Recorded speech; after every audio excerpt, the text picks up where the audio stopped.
That's strangely close to Daniel Jones from the Giants. Daniel, is that you? Beat the Chiefs. Show me. If the Broncos and Russell Wilson can show me that they can beat the Chiefs, then I will start believing. And the crowd up.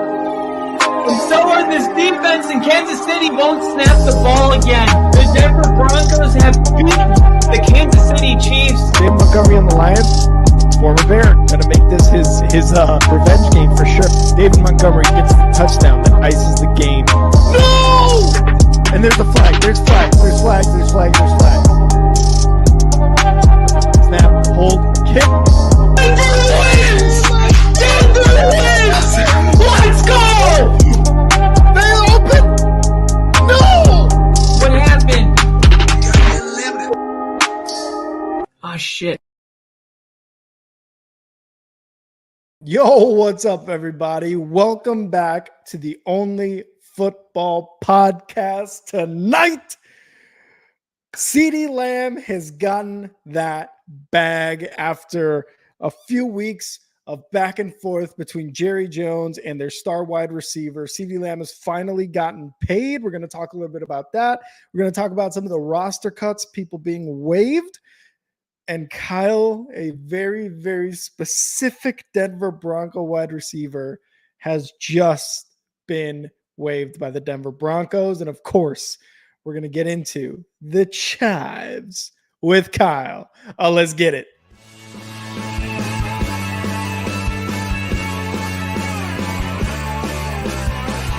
America is football. Football is America. If you don't like it, you can kiss your candy ass on the moment in time. I don't give a damn. Oh my god. No. You love this. 30-27. Chiefs win. Chiefs win 30-20.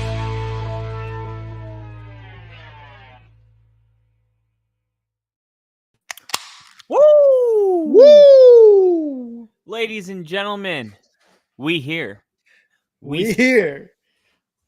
You in the right direction. Welcome to an episode of the Only Football Podcast. Shout out Tom Grassi and Brandon Perna. My name's Kyle, and that's Rick. I'm Rick. That's Kyle. And we got some sad news. I mean, me and Rick, we always talk about what we're going to talk about, before we go live. And I didn't even see this coming. And this is raw motion right now. I saw the news. I said, let's start the podcast. I mean, let's just let it happen naturally live.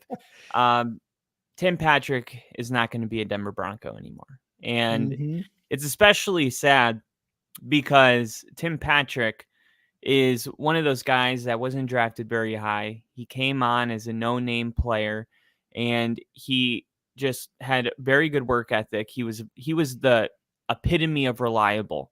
He caught every pass thrown to him. When he was healthy, he was the number one receiver. It wasn't even Courtland Sutton. That tells you how good Tim Patrick was. And he played so well that the Broncos, they went on a bye week 2 years ago. And when Denver came out of that bye week, Courtland Sutton and Tim Patrick both got paid. And they secured Tim Patrick to a 4-year deal.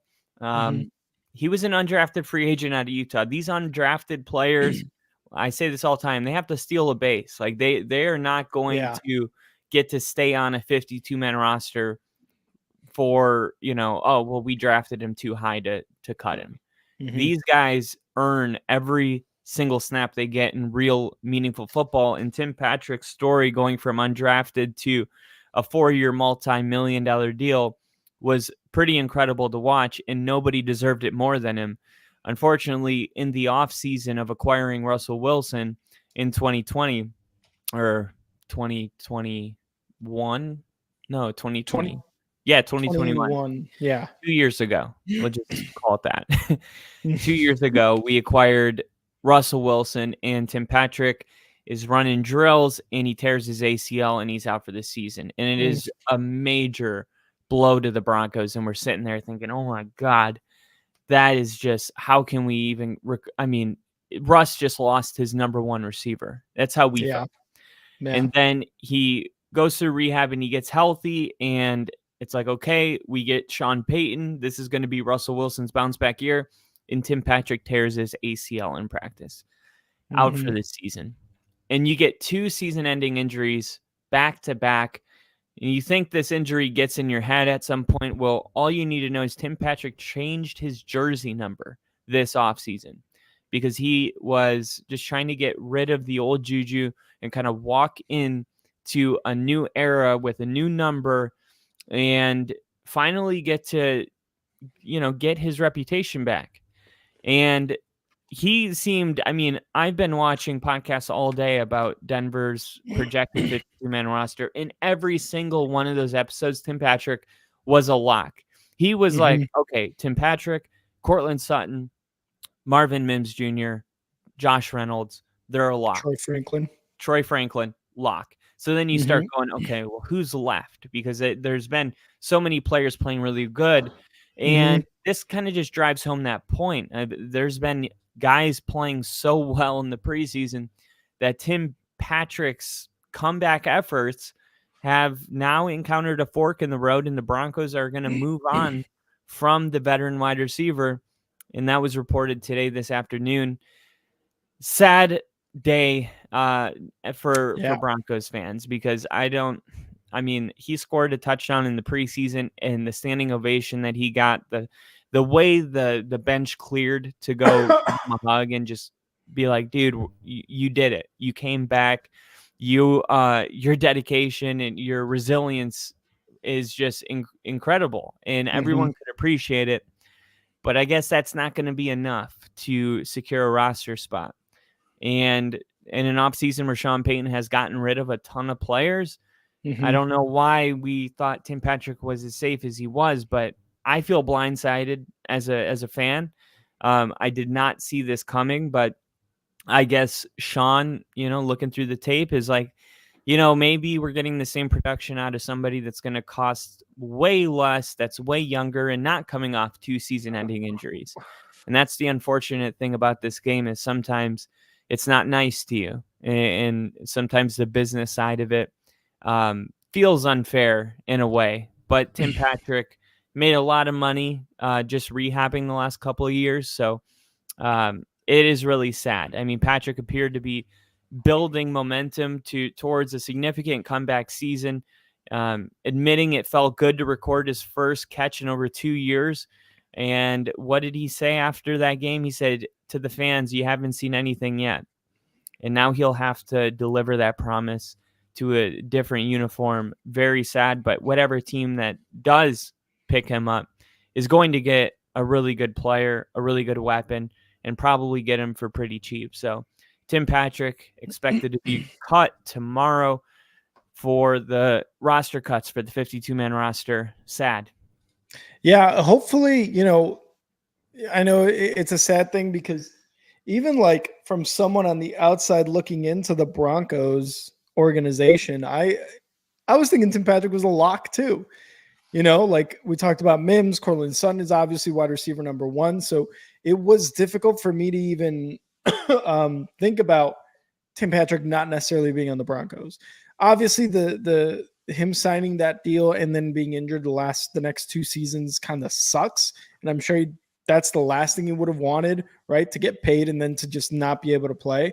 And then seeing that quote from him is like, you ain't seen nothing yet, after he scored a touchdown in the preseason game. It sucks, but hopefully he's expected to be cut tomorrow if there is no trade in place. So maybe someone's looking for a Tim Patrick, comeback story type thing, and the Broncos could hopefully get something in return instead of just letting someone like him go. But yeah, man, it does.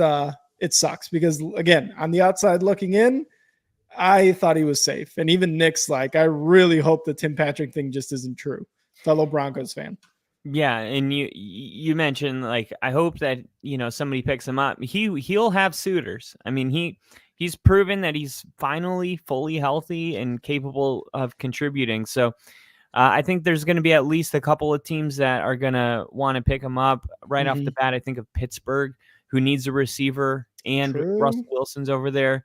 Not that they have a ton of rapport because of the injuries, but he did get that offseason with him. Detroit could use a veteran wide receiver with Patrick's skill set, tall, lengthy, big body.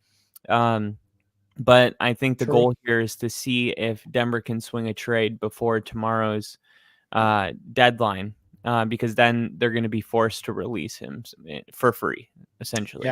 Yeah. You're hoping somebody picks him up and that he's able to continue his career because, like you said, like he was reliable for a long time. It's just last 2 seasons with injuries is just kind of it's just been unfortunate for him. Yeah, and that's the thing about, this time of year. You get these young players and they come on your team and you get a handful of course, you got your draft picks. Your first through, I would say, 5th rounders are pretty safe, and then your 6th and 7th rounders are not that safe. They're safer than the undrafted free agents, but they can be cut easily if there's an undrafted free agent that, stands out. But it's hard because you get done with the season, and normally if you have, let's say, a 52-man roster, there's about, 45 guys that you feel really good about and you want on your team, and then you add the draft picks, and then you add the undrafted free agents, and then any of the, free agents you've acquired or trades that you brought in, and you're way over that 52-man spot, and you're going through the cuts, and you're like, do we cut Greg Dulcich? Like, you start asking these really difficult questions. You're like, okay, I don't understand. We don't have room for this many players, and one of the positions is quarterback. Zach Wilson's playing really good football right now. I mean, he made a couple throws that could have been costly. They weren't. So the narrative will be that he had a really good game. But there's no doubt that Zach Wilson's playing the best football of his career. In just a short time with Sean Payton, he's gotten something out of Zach that we haven't seen anywhere else. And Sean, it reminds me of something he said to Zach when he came in the building. He said, my goal is to either make you millions here or get you millions somewhere else. But I want to make you money. Yeah. So, of course, Sean wants to make him money because if he plays really good, then he has trade value in him. What cost Denver a 7th-round pick could now result in Denver getting a 5th-round pick just to have a guy with his experience in the quarterback room for a couple months. That's a win. But then after the game, they were saying, "Oh, but you guys don't have the money." And Sean shut it down. He's like, "What are you guys talking about? We don't have the money. We have the money to keep all 3. That's not an issue. The plan was to keep all 3 all along." So he didn't say officially that's what we're doing, but I mean, he was basically saying we're keeping all 3. And stop asking that question. But Sean has never been one to kind of reveal what he's doing. Even the Bo Nix thing, calling, the Jets and Raiders to see if they wanted to, move up just to get them to think Denver wanted to move back. I mean, he keeps his cards close to the chest. So is there any chance that Sean's just saying that to try to increase Zach Wilson's trade value, or do you see Denver actually keeping all 3 quarterbacks? I think we said this before we started taping, and I was like, I think Jarrett Stidham's gone. I do. Zach Wilson is a number 2 overall pick, number 1 overall, something like that, right? Back in 2021 or so. Number 2, yeah. He was after Trevor Lawrence. Yeah. I can see Zach Wilson being the backup and them just getting, maybe either moving Stidham to the practice squad or waving him, cutting him, whatever the move may be. To me, if you're asking me who I'd rather have with under Sean Payton, Stidham or Zach Wilson, I'm going Zach Wilson. I've got more confidence in Sean Payton being able to make Zach Wilson look like a decent backup with the Denver Broncos than Stidham. We've seen Stidham. We've seen a lot of Stidham. He's had 4 seasons, and he's started 4 total games in 4 seasons, has been in 16 games and has only started 4. I feel like that is more than enough to be like, yeah, we've seen Stidham. I think we're good moving on. I don't know about keeping all 3. But again, I think I could see them keeping Stidham in the practice squad because, again, I just have more confidence in Zach Wilson under Sean Payton, having that offensive minded head coach instead of the Zach Wilson that was on the Jets under Salah, which I think Bill said it too. He's like, he looked better under Payne than he did Salah, right? And this was just preseason, and he was balling out, man. Like I heard nothing but good things about Zach Wilson over the preseason too. And again, just me, I think Stidham's gone. I really do. Yeah, it's like Stidham. It's weird because Stidham knows the playbook, and he thinks he can be a starter still. And He does, yeah. he said that when the Broncos named him the starter. I mean, he Mm-hmm. was very friendly to Bo Nix and was like, I'm going to be a good teammate. I'm going to make him better. But he did start off by saying, I'm a starter in this league. So he still has that confidence. I mean, he was I think the number one quarterback in high school. And then, the expectations were so high. I mean, he was supposed to be the next big thing, and it just hasn't really clicked for him. But that's why Sean brought him to Denver and paid him $10 million. So, I mean, he obviously saw something in Stidham too. I don't know how, I guess, in bed Sean is with this decision, but Zach Wilson gives you more upside at this point, I think. Yeah. As far as just arm talent and the things he does, like he makes a lot of bad decisions. Not a lot, but enough bad decisions.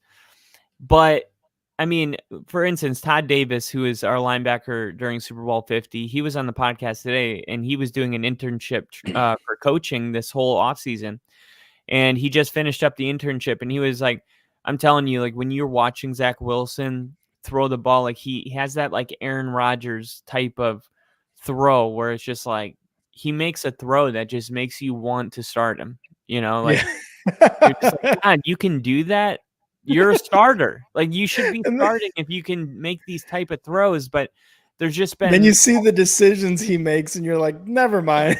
Yeah, then you see the decisions, but it is clear that Sean's kind of like working the kinks out of Zach Wilson, and if that's the case, then I mean, if you're keeping one, I think it's got to be Zach Wilson because I think he gives you more of an upside. Like the risk reward is very different between these two. Like the ceiling is much higher on Zach Wilson, but the floor is much lower on Zach Wilson. Whereas Jared Stidham, I think his floor is not as low as Zach Wilson. He's not going to come in and throw 3 interceptions. But he's also not going to come in and make throws that wow you. So I think Denver is going to keep all 3 quarterbacks. I really do. I think they're going to find a way to keep all 3 of them unless somebody offers a 5th rounder or higher for Zach Wilson. Because, I mean, we just played the Packers. I mean, I'm sorry. Like, I get it. Jordan Love wasn't in that game. But your backup has to be better. I mean, how is it that, Denver's beating the crap out of all these teams with their backups, but people say it's just preseason? It's like, well, their backups playing backups. Like at some point, this is a matter of depth. Like if your quarterback, if you're not worried about your backup quarterback, then you've never had your quarterback go down with an injury. But it does matter who comes into the game in that moment. And if it is a season-ending injury for any team, your question is now, are the playoffs immediately out of our grasp, or do we still have a chance? You want that quarterback coming in to continue to give fans hope that there's still a fighting chance. Even if it's unlikely, there's still a chance. It's a way different feeling when some guy comes in and you have to Google on your phone, who the hell is this guy? Like Sean Clifford. Who's Sean Clifford? But when Zach Wilson comes in, a number 2 overall pick, you're like, well, maybe he's gotten better. Like there's still like that little bit of hope in there. There were some games that he looked good in the Jets coming off the bench or being like, hey, you're starting this week, after being benched, week 9 or whatever, starting this week. There was sometimes where we're like, oh, okay, Zach Wilson's making some good throws and he looks decent in this game. He's keeping the Jets in this game. And then the majority of the time it looks rough, but you still see that potential. And it just reminds me of like, as a Bears fan, I saw that in Trubisky. I saw that in Justin Fields. Like, no, he just needs this, and look at that arm, and look at these decisions that he makes sometimes. It's like, no, we do need that consistency. Yeah. And you're hoping that the upside is kind of worth keeping him on the roster. That you're hoping for that.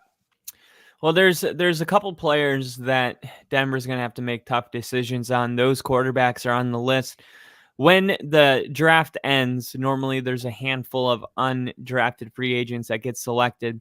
On my YouTube channel, I went on, because that's more Denver Bronco focused, I went and did a deep dive on all of these players, and there was one that stood out to me that I really liked, and it was Levon Bailey.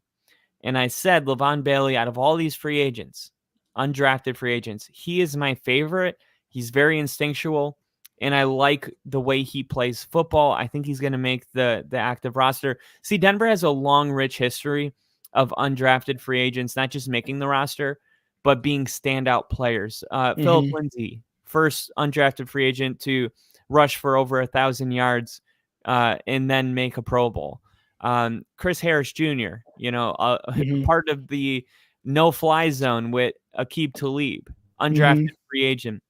I mean, I could go down the list. I think Rod Smith was an undrafted free agent. There's just that rich history of it. This year, I felt like it was, and when you have that rich history, you kind of start to be optimistic when you get undrafted free agents. You're not just looking at them like, yeah, these are a group of guys that aren't going to make the team. You really are like, I wonder if I can find the diamond in the rough amongst this group. For me, it was Levon Bailey. And I want to show you a quick video of that video that was taken back in April. He does appear faster watching his game speed than his 40-yard dash speed. Very instinctual.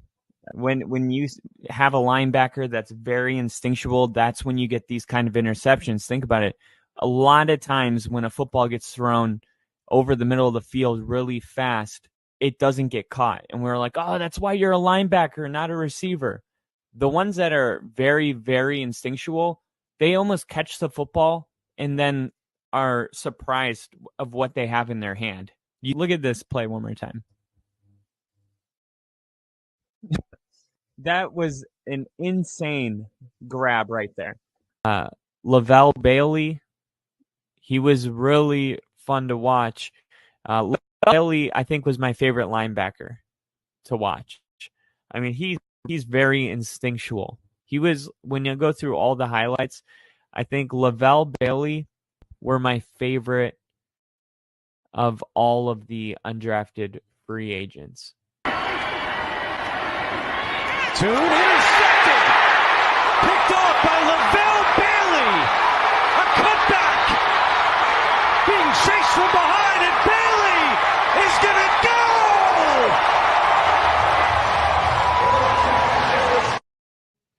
Count one for Kyle right there.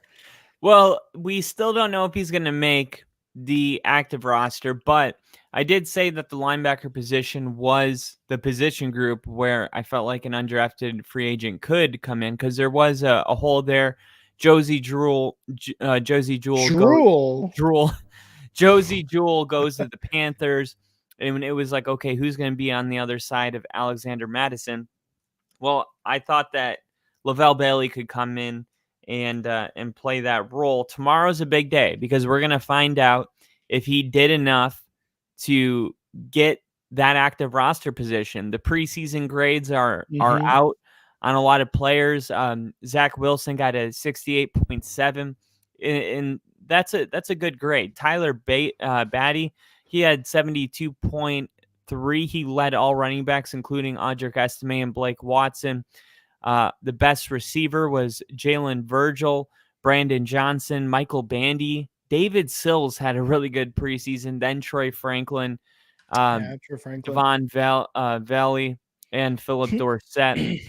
Now Lucas Kroll, he got a 45.9. I mean, they're not going to get 90 or 80, grades. This is not.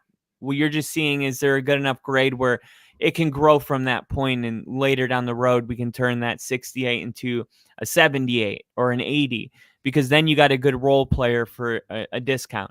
Now, when it comes to the outside linebackers, Nick Bonito got the best grade at 67.9.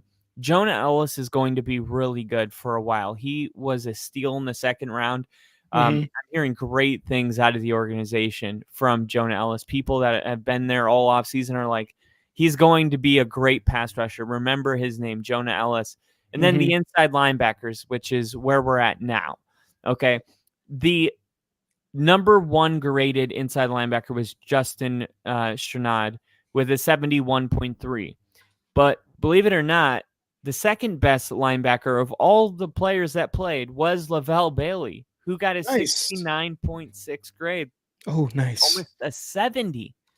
I mean, almost a 70 grade as a rookie. And also Chris Abrams-Drain, the cornerback that we drafted, got a 70.8. This is one of those draft classes, I'm telling you right now, that can change a franchise. What did we learn from the Texans last year? One really good draft class can change everything. And I'm starting to think, when they've been asking Sean, what is different this year? He's like, honestly, it's the group of rookies that we brought in. Like, we have playmakers all over. And it's ironic because the NFL media can't say enough how we have no depth. I mean, all the arguments for Bo Nix to not win Rookie of the Year is because who's he throwing to? Caleb Williams is throwing to, DJ Moore and Keenan Allen. They use that as an example to kind of say we have nobody on this team. And I think there's going to be a ton of surprises. I think Nick Bonito, Jonah Ellis, Lavelle Bailey, Justin Stranad. I mean, these are not even the starters. These are the backups. And I like these guys a lot. For this time of year, it's sad because, of course, if they don't make the 52-man roster, Sean's going to put them on the practice squad. But some of these guys, to be quite honest, played too good to not get picked up off waivers.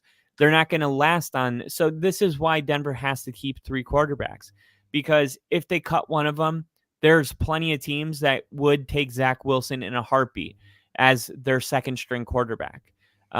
There's just I've seen enough preseason to see that Zach Wilson's better than most people's backup. That doesn't make him a starter. That just means he's a better backup than most people have.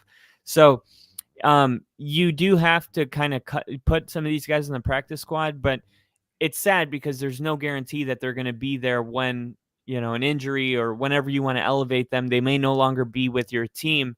So, you've been watching Hard Knocks, and there's a couple players that you like from Hard Knocks that you don't feel like is going to make the 52-man roster. Which player is that? I mean, maybe I didn't see Hard Knocks, so maybe you could tell me a little bit about him. The running back, I believe. There's a running back on the Bears, Ian Wheeler. And there, how there's been Hard Knocks. I think we kind of look back at the Lions one, where it was really the first Hard Knocks that I had ever watched. And we talked about Rodrigo, right? It's Rodrigo and a couple other guys that they really kind of focused on and, dove deep into their background story and kind of followed them around throughout the 5-7 episodes, whatever it is, of Hard Knocks. Ian Wheeler is one of those guys who has a super interesting backstory, because this guy is a running back on the Bears right now. Still has not been cut, not waived, whatever. He's in a very, very crowded running back room. DeAndre Swift, Roshan Johnson, and I always forget the other guy. They're probably going to trade him soon. But either way, he's in a very crowded running back room, especially when you have Roshan Johnson, who just got to the Bears last year as a rookie in his second year. Khalil Herbert, that's the other one I'm thinking of. Khalil Herbert has had some good runs. He's doing well. But Ian Wheeler, when they interviewed him, he's like, I actually deferred going to medical school to become a doctor to pursue my dream of being in the NFL as a running back, which is super what? You're going to be an NFL. You're trying to become an NFL running back, trying to make the team, trying to make the roster, instead of going to medical school to become a doctor. Again, that to me is just an insane thing to think about. Because yes, this is like, I feel like both of these things are a dream that you have, becoming a doctor, wanting to save people's lives, but also you're like, I'm smart enough to go to medical school to be a doctor, but I'm also athletic enough to be, or to go to an NFL camp, training camp, playing preseason games against NFL players as a running back. And I prefer to do the running back portion first. So at least I know for sure that if I don't make it, I can still go to medical school and become a doctor. That to me is ridiculous. And to his credit, he's done pretty well for the Bears in the preseason games. I wouldn't say like he's not going to make it, unfortunately, because of the crowded running back room. I mean, they brought in DeAndre Swift. If Khalil Herbert was the main back heading into this year, one, I'd be a little worried. I'd try to have a lot more faith in Roschon Johnson. But two, then maybe Ian Wheeler at that point has a shot. Velus Jones Jr. has also been trying out at running back, and Velus Jones has done nothing but piss Bears fans off since he got to Chicago. So somehow, like, he was a receiver. Now they're transitioning him to running back. So that just makes that room even more crowded. Like, yeah, he can be a punt returner, a kickoff returner, but now he can actually come out of the backfield for an extra, I don't know, some extra juice there. But Ian Wheeler was definitely one of those guys for me that I'm like, okay, he's definitely got potential. Will he make it? I highly doubt it. But there's a couple other guys that got waived earlier today, and one of them was Ja'Tyre Carter. Ja'Tyre Carter was one of the offensive linemen that Ryan Poles actually had drafted and had really been hoping to develop him into an everyday starter. And while he has started some games last season, a couple his rookie year, he just never became that guy. And I had a lot of faith in him because it was Ryan Poles' first draft as the Bears GM. And while he has made plenty of really good moves, there's been a couple of questionable ones, Velus Jones, Ja'Tyre Carter being a couple of them. Obviously giving up second-round picks for a guy like Chase Claypool, really bad decision. But it's kind of overshadowed by some of the good decisions he made. The other one, so that one is an offensive lineman. I was like, I was really hoping he would become one of the everyday starters.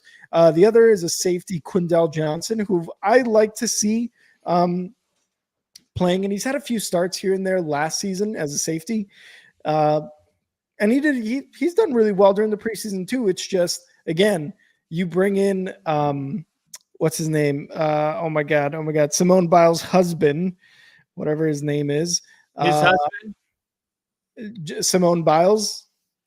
Fucking, what was his name? His husband is the running back? No, Simone Biles, the gymnast, the Olympic gymnast. Are you saying husband? Yeah. Simone Biles, the gymnast.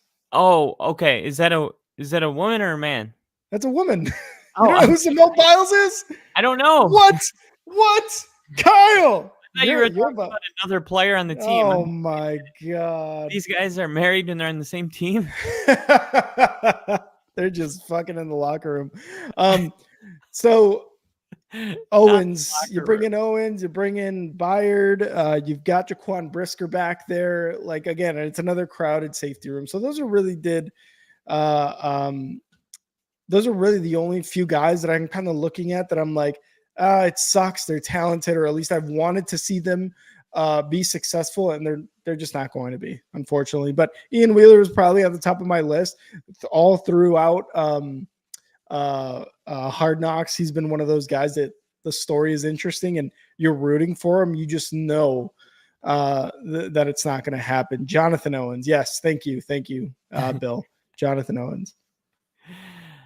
I was just kidding. I know who Joni Mitchell is. Real quick before we move on, Bill with another membership.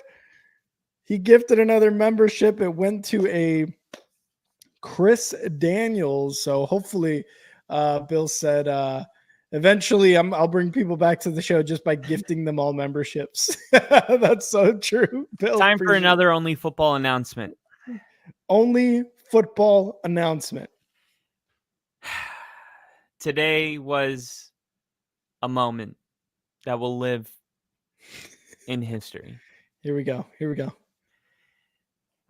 You might notice behind me that I've taken down a jersey.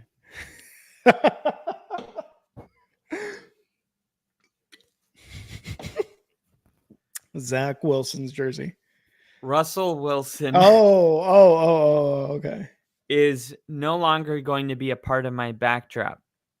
And he has been replaced with an autographed Javonte Let's Williams go. jersey Let's right go. there. Let's go. How much do you think that jersey was? $35. It's a signed jersey. It's stitched. Oh, 36. Marketplace. Yeah. It was up for $40. He said if you pick it up, because he was 25 minutes away, he said he couldn't meet me. He said he'll give it to me for $20. No way. JSA certified QR code. No you can't way. even get that certification unless they witness you signing it. It's a real autograph. Honestly, even if it wasn't, the jersey itself is worth more than $20. So I was gonna say that is well worth more than $20. And there was a comment here I wanted to get to before we get too far past it. Nick says this: I guess you can always go back to medical school later in life. You're only NFL age once, which is story time. So Myron Rolle was a safety for Florida State. He was one of the best safeties in the nation. He was highly recruited. He received like 80 scholarship offers. God damn. It was insane. So he decided to go to Florida State because Bobby Bowden had a reputation for sending players into the NFL, and he wanted to go play for Florida State. So he did. He balled out. He was amazing, and he was supposed to be drafted in the NFL, but he wanted to be a neurosurgeon. So in 2010, the Titans drafted him in the 6th round of the NFL. He also spent a little time with the Steelers, but he was released in 2012 before appearing in a regular season game for the Titans. Rolle said that his experience in the NFL was his biggest failure and that he wanted to use his medical career to promote player safety. And he has published work on topics such as global neurosurgery, education, traumatic brain injury stuff. So Rolle is currently in neurosurgery. And he's a resident at Harvard Medical School and Massachusetts General Hospital. He says that he was drawn to neurosurgery early in life, even before he wanted to play professional football. He was born in 1986. So he's 38 years old now. And he's married to a dentist. He's a neurosurgeon. I mean, God damn. Your life can have so many different chapters. You know what I mean? Yeah, that's right. Nick brings up a good point. Like, you can always go back to medical school, but in some cases, if you have a long enough career, you might not be able to, because it is a very violent sport. Your brain might not be the same. By the way, do you see the Steve McNair documentary that's out right now? I did not see it. What is it on? Well, it's on Netflix. It's causing a lot of talk in the neighborhood. Of course, he played here in Nashville for the Titans, so a lot of people are talking about it. But it's like, my mom texted me and she was like, "Do you see the Steve McNair murder documentary?" I was like, "Murdered?" I was like, "He shot himself in the chest to donate his brain to science." That's what we were told. She was like, "I thought that he committed suicide as well." So there's a lot of confusion about it. I haven't watched it yet. Really? But it just, it kind of tied in a little bit, but not really. I just wanted to bring that up. But, you never know if you take a certain amount of hits, you might not be able to necessarily go to medical school and be a neuroscientist. I mean, some people, get tremors or shakes from too many TBIs. You got to have that steady hand to be a surgeon. I'm sure there's plenty other ways that playing in the NFL could kind of make it difficult for you to go down such a vigorous path as being a neurosurgeon. You know what I mean? Right. Yeah. Yeah. That's fucking crazy, man. Those conversations must be very, very smart at dinner between those two guys. Well, between him and his wife. My uncle's a lawyer and his wife's a dentist, and I not once heard him at dinner having smart conversations. They're just a regular, normal people. You know what I mean? But they're both really smart. But they don't really. I mean, when family's there, they're just unwinding, having a beer, cutting back, kids running around, just a normal house. True. But I always look at them like I kind of put them on a pedestal because I'm like, but they're totally normal. That's how I feel about one of my aunts, because she, from like, as soon as she got out of college, she was in business school. She graduated with a bachelor's in business. I think it was marketing. Did that, then went to get her master's. I lived with her for a year in Texas while she was working for fucking Pepsi, and she's worked for the Lay's Corporation. She's worked for I forget what other companies, and now she like does her own thing. And I'm just like, you were like the tippy top of people I look up to. You know what I mean? Like, yeah, like one of the top. And real quick before we move on, I just want to do this. They lost. How does it feel, Kyle? They're done. The Seminoles are done. You lose to Georgia Tech. You losers. Georgia Tech always plays them really tough. Yeah, for losers. Yeah, it was like Georgia Tech's first win over a top 10 team in like a decade. Kyle, how many fingers am I holding up? 2. I just wanted to get that out because I think. Dude, but how about that 59-yard field goal to close out the half? That was not anything anywhere. No, but that kicker's going to the NFL for sure. Your quarterback ain't. That's for fucking sure. No, that's why it's sad that. Yeah, it's sad. It's sad. But, I mean, this isn't my Broncos. Like, that's true. Levels. It's like Florida State, Packers, Broncos. Mm-hmm. I love it. Okay, good. Let's get on to the biggest news of the day. Yeah. CeeDee's Bucks. CeeDee Lamb agrees to 4-year, $136 million extension. There was a lot of talk back and forth, right? I think we talked about it sometime last week. It was either Monday or Thursday. We were like, CeeDee's got to get paid. He's got to get paid. He's the number 1 wide receiver on the Dallas Cowboys. And one of the main things too is they're bringing back McCarthy as head coach. He led the NFL in catches with McCarthy as the head coach. He led the NFL in catches. So I think he deserves it. I think he's still the second highest paid behind Justin Jefferson. But it was like, okay, finally Jerry did the right thing. He paid him. You know what I mean? Like, you had to do this. So to me, this was more of a no-brainer. It wasn't necessarily a if it will happen. It was more of a when will it happen? And this comes off after Jerry Jones was like, nobody can run the Cowboys like I do. He was quoted as saying, like, nobody can fucking do what I do. You know, the Cowboys, he's the GM and owner. So that was his whole take on what was going on. And again, I think he knew, like the rest of the NFL and fans knew that he was going to get paid. Oh, I was just saying he cussed a lot in that interview. He did, man. He's I met Jerry Jones and he was a nice guy when I met him, but I wouldn't want to piss. I love that. Can you tell a story again? Tell the story of me meeting Jerry Jones. Yeah, it's a quick one, right? Yeah, it's a real quick one. More followers now. We gotta renew this story. I forgot. That's true. So for some people who have not heard it, I had met Jerry Jones. I want to say back in 2015 or 2014, one of those years. When the Broncos won the Super Bowl.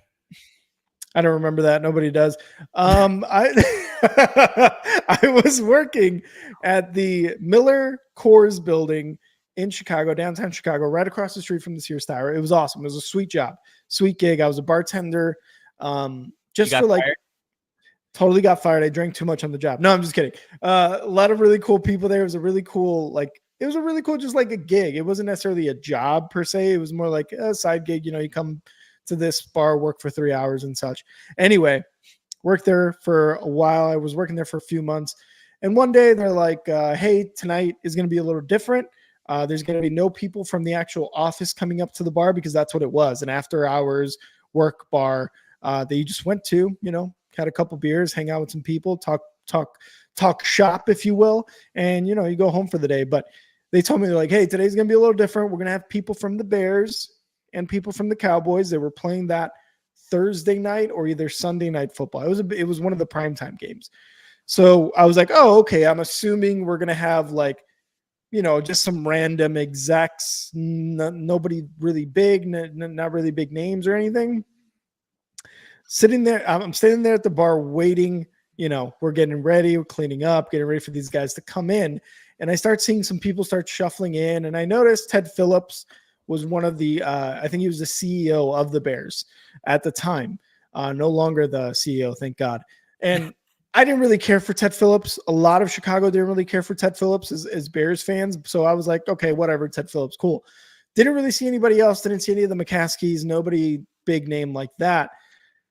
But then I see Jerry Jones walk in with his wife. His wife dressed to the nines, bro. Like she was dressed up. Like this was like. She hot? No, she was like 80 years old. So no. Was she hot? I didn't ask for the age. I asked if she was hot. But she was dressed. When you say dressed up, like, are we talking like expensive jewelry or like what do you remember specifically about the way she was dressed? I remember specifically, not necessarily sunglasses, but like shaded glasses. Like you could see their eyes. You know what I mean? It's like what celebrities wear at, like, I don't know, at night. I know exactly what you're talking about. All right, cool. Perfect. And she was wearing that. She had her hair all done up. She had her makeup all done up. She was wearing like bracelets, necklaces. She was just earrings and stuff like that. So you're right. Like jewelry, nice, really nice clothes, like billionaire clothes. Right. Yeah. And Jerry Jones walks in with his business suit and his overcoat. And I was like, that is a fucking businessman right there. Whatever is in your head about a billionaire businessman, that's exactly what Jerry Jones looked like walking into that fucking bar. And so he walks in and he's rolling deep. He's rolling deep with like 10 other people, along with Ted Phillips and the Chicago Bears people that walked in. So there's probably like, I don't know, 30, 35 people total at the bar. And so we start getting some drinks ready. We're like, all right, they're going to sit at a table over here, have a conversation, this and that. We're going to have some beers there on ice, blah, blah, blah, blah, blah. We'll still stay at the bar just in case people want to come up, try something else that's a little different. So it was me and like two of the other bartenders, and we're chilling there and we're kind of talking, and I hear like an excuse me, and I kind of turn and there's Jerry Jones right there standing in front of me. And he's like, hey man, can I get one of those? I forgot what he asked for. It was like a darker beer or whatever it was. He drinks. He drinks hard. Not there. He didn't drink hard, but you know how like you get used to alcohol, where like four of them is like, yeah, it's a good night out. And then like, you know what I mean? And you're not really drunk. So that's kind of how Jerry Jones was drinking at the time. This was 10 years ago, pretty much. And so I served him the beer, and he was like, oh man, this reminds me of something. And he started telling a story, and it was a funny story, laughed at the end, blah, blah, blah, blah, blah. And I was like, hey, Mr. Jones, may I shake your hand? Because at the time I wasn't really, absolutely, dude. I was like, this is one of my only opportunities to ever shake like a billionaire's hand. It's crazy, right? Because now I'm just like, fuck these billionaires. But at the time I was still like, I want to be a billionaire. Right. But I was like, Mr. Jones, may I shake your hand? He's like, absolutely. And he just goes, extends his hand out, and I shake his hand. He's like, well, thanks so much for the beer. What's that? You touched Jerry Jones's hand. I touched Jerry Jones's hand. And what was it like at that age? I don't know. I honestly can't remember, because like when I went to shake his hand, I remember looking at my hand and shaking his hand, but like still kind of looking at him and being like, I'm shaking Jerry Jones's hand, the owner of the Dallas Cowboys. I had lived in Texas probably 5-6 years prior. So Cowboys were it, right? And I was kind of like in awe. I was a little starstruck, but I didn't really show it too much, luckily. But at the time when I shook his hand, I don't even remember shaking his hand. That's how much like I was kind of like starstruck. I just remember saying, "Can I shake your hand?" And I shook his hand. I just don't remember it. So it was a cool thing, man. Then he grabbed his beer, he went back, and we kind of would go around and just grab any empty bottles while they're like talking shop there, man. It was crazy. Like they're talking football decisions, they're talking marketing decisions, they're talking commercials, they're talking all this sorts of stuff. So it was really cool to kind of be there and again meet Jerry Jones and to an extent his wife as well, which is really cool. So that was my met Jerry Jones story right there. I met a famous Jerry once. Did I tell you which Jerry it was? Mm-mm. Jerry Rice. Oh, really? I shook Jerry Rice's hand. My dad we moved to Florida because my dad was a golf pro, and the golf course he worked at, Jacksonville, was hosting the Super Bowl.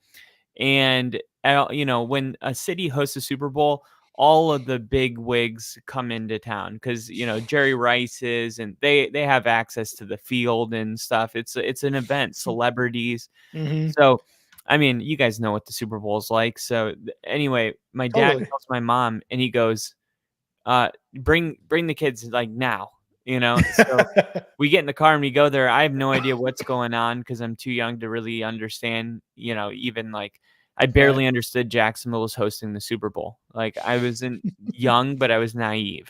I was like 10 years old. And I see my dad goes, "That's Jerry Rice." And I knew who Jerry Rice was. So now it's all clicking like, oh shit. So my dad goes, "Jerry Rice, this is my son." And he extends his hand. And the one thing I remember about Jerry Rice was that he had these big hoop earrings in, these like big hoops in his hand.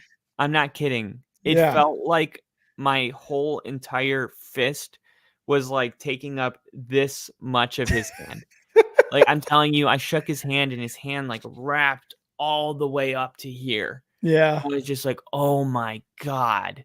But yeah. That's why he's got the most catches. Fucking, dude, his hands are huge. Dude.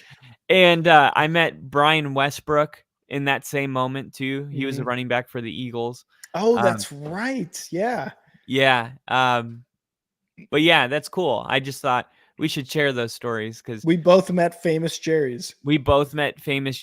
And it's true. Like when you have those moments, it's like I'm like, what do you remember about shaking his hand? And you're like, just trying not to be starstruck. It's like when I went on the field last year, it was like I got to see Jonathan Taylor right in front of me, and it was cool because that picture that I have on my YouTube channel where I'm looking up at the projector, I was able to capture that moment.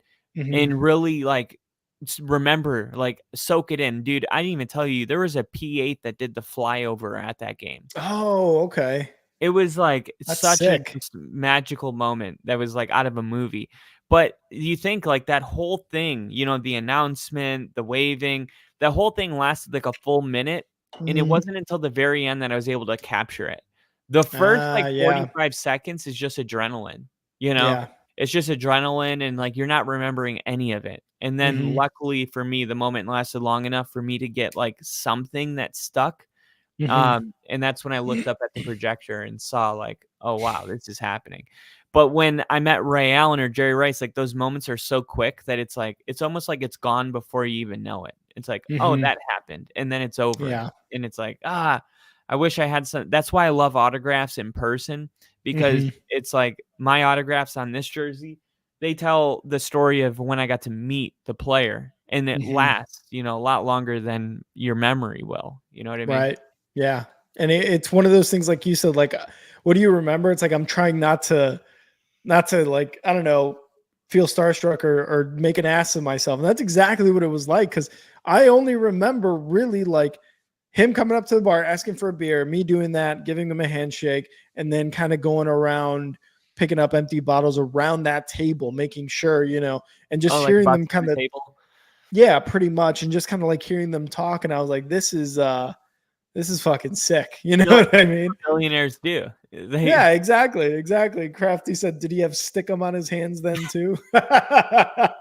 Yeah, if this was an NBA podcast, I'd tell you about the time I met Ray Allen and danced with his mom. Hey, trying to bang his mom, dude. You little No. Zach Wilson ass Oh, mom. no. It wasn't. But serious question. I mean, Jerry Jones, I can run this as best as anybody. No, you can't. I mean, Yeah, as much rough. as you have your personal reasons to like Jerry Jones. I mean, those moments do kind of be like, no, he's cool. But from an outsider and someone that hasn't met Jerry Jones, it's like, what the hell took so long?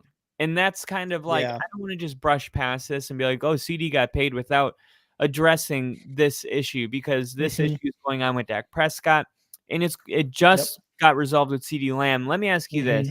Did you know that CeeDee Lamb was a good wide receiver before last year started? 100%.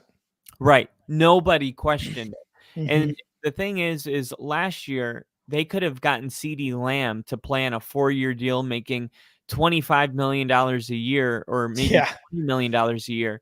Instead, Jerry Jones waits so long that all these guys get paid.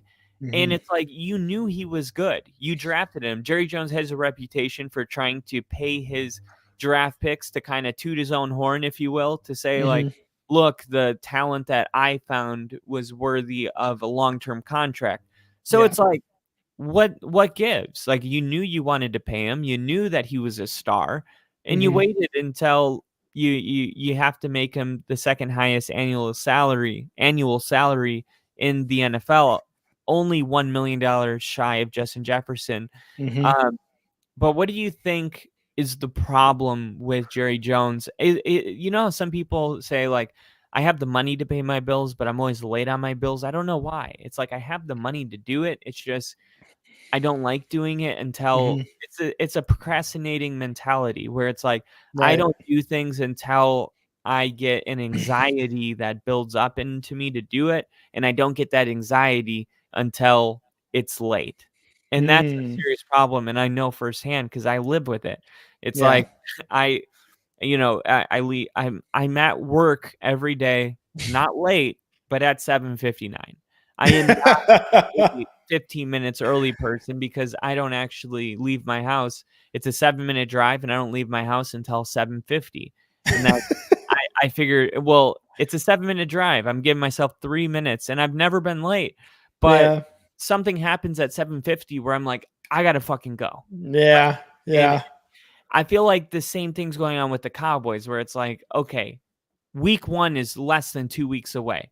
We got to pay this guy. Let's get it done. And it's like, you could have saved millions of dollars, just like people could save so much money on late fees if they would just take care of their business when it's time. And isn't Jerry Jones the guy that's responsible for making those business decisions? And that's part of running a franchise successfully, is not just paying your players, but paying them early and therefore getting a bargain on them. So this is just kind of like, doesn't make sense to me. What do you think about like the timeline here? Yeah, it's a little weird because, like you said, before last year, we knew the minute that the Cowboys picked CeeDee Lamb, and CeeDee Lamb was taking his extra phone away from his girlfriend at the time because she was trying to unlock it and look at it. And he's like, nope, we knew he was going to be a fucking certified star. There's something about these wide receivers coming out of the NCAA that are just like, these guys are going to be certified stars before you even fucking know it. Jerry Jeudy was picked right before him. Yeah, that's a good point. Maybe not all of them. I'll go 70 to 80%. But after the first year. Yeah. I'll go 70 to 80% of them are going to be stars. But even his second and third year and last year, it was like CeeDee Lamb is going to be the guy in Dallas. You're going to have to pay him eventually. And that, I think, was in the back of Jerry Jones's head the entire time. It's just, I don't know what it is with him. I don't know if he's like an opportunistic guy, which he's a billionaire. I'm assuming he is. It just seemed like, I'm going to win a Super Bowl in this rookie contract of CeeDee Lamb without having to pay him or something like that was going through his mind. And it was like, dude, regardless, if you do, you don't want CeeDee Lamb to be a Cowboy for life, or at least a second contract. Like you said, there's no way he runs this better than a lot of other people. And that's, in my opinion, that's also true. I think this is one of Jerry Jones, I feel like, is one of these great examples of why fans shouldn't necessarily be making decisions like GMs do, right? I feel like Jerry Jones makes a lot of decisions like fans do, and that's with their heart, not necessarily with production in mind or the draft or money, the cap, which I don't know, the cap doesn't exist. I feel like there's no such thing as a cap. It's just something the NFL puts out, and it was like, yeah, it's there, I guess. But everybody always goes over the cap. Doesn't matter. So I don't know. Like, I think Jerry Jones is definitely one of those guys because the Cowboys means that much to him. He wants to get back to the glory days of the 90s. Shit, I'm sure he wants to be 30 years younger too, right? Back when he bought the Cowboys. He's not getting a Super Bowl, so he wants to get to that glory hole. He wants to get to the glory hole. Oh, Kyle said it. You heard it here first. Jerry Jones likes glory holes. But definitely, like, he definitely thinks with his heart. And yes, he's a billionaire. Yes, he can afford all this. But does he want to? Kind of like you're saying, like, why does he wait till the last minute? There could be some other factors that we're not taking into account, right? Like the actual process of going back and forth between an agent and the GM or the people who deal with the agent. Not necessarily Jerry Jones, but his people who then convey the message to the agent, right? There's those things that you have to take into consideration. Agents and those people for the Cowboys staff, I'm sure, work around the clock, Monday through Sunday. Fucking, the only time you're off is when you're asleep type of shit, right? So there's probably that. There's probably, again, Jerry Jones doesn't want to be strong-armed from his own player to be like, you're going to pay me. I'm one of the best receivers. You're going to pay me. He doesn't. I'm assuming billionaires, millionaires, whatever, don't like to be strong-armed like that. Like, you have to have a certain personality. And I think, being a passive person isn't necessarily what a billionaire is personality is. So I think that has to do a lot with it as well. But yeah, man, I think really the main thing is just Jerry is kind of signing these guys and running the Cowboys with his heart and with his fandom, not necessarily like these other guys, these other GMs who don't necessarily have a tie to the team are running these teams. They want to run these teams to win, absolutely, but they're going to do it a smart way. They're going to get rid of fan favorites. They're going to get rid of guys that the fans really like or that have been with that certain franchise for most, if not all, their career, because they know it's the right move. And you got to tear off that Band-Aid, and it's going to hurt, but it's going to lead to success in the future. And Jerry Jones, I don't know. I just don't think he understands that or he applies that to the Cowboys. Yeah, it's definitely not the first time that this has happened. It was almost a year ago, just little over a year ago, that Zach Martin got paid after the holdout. And he was an all-pro guard. I mean, the best guard in the league among a lot of people, and still there was some kind of holdout that they couldn't get resolved. Ezekiel Elliott in 2019, they pushed the envelope a little bit further where they waited until the week of the season opener to sign him. Des Bryant heads into training camp way back in 2015, and they still pushed negotiations as far as they could. At this point, it's the Cowboys' DNA to do this. And I'm not sure what, I mean, is there any pro that is there? We talk about the cons, but the only pro I can think of is if there's any kind of career-ending injury or something that happens at the last second, they can, justify not paying. But is there any pro that stands out to you? Ooh, that's a good one. It could, I mean, the injury thing that he's doing this. Yeah, the injury thing has to be the biggest one because maybe you don't want to pay him before the preseason because, like you said, he gets hurt during the preseason. It's like, well, now you ain't getting a fucking contract until you're healthy and can show your fifth-year option, right? In this case for CeeDee Lamb, he got hurt, was out for the rest of the season, for the entire season. Jerry Jones isn't paying him shit, right? it's when they pick up his 5th-year option that they're going to be like, all right, you're on a contract here, right? That's one of the only things I could think of. The other thing is one of the other, not necessarily pros, but who's going to pay you this money?